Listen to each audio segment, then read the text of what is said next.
Oggi la banca non riuscirà purtroppo a entrare in borsa, come non andrà a buon fine l'aumento di capitale, e questo infatti andrà a riversarsi di nuovo con i soldi probabilmente delle pensioni addirittura, perché il fondo Atlante nasconde dentro di sé un'altra grandissima truffa.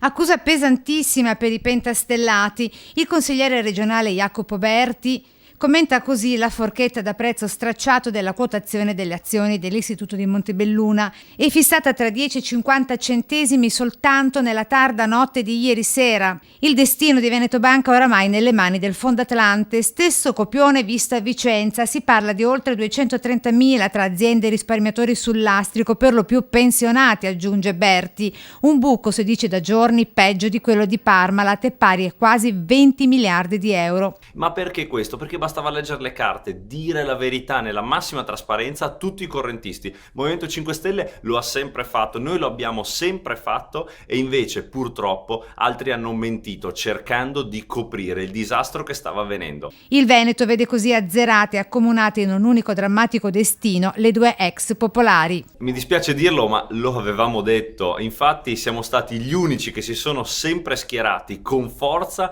per il no alla trasformazione in SPA e il no all'entrata in borsa, perché sapevamo che si andava di fronte a un enorme disastro. Abbiamo avvertito tutti i cittadini, lo facciamo da più di un anno.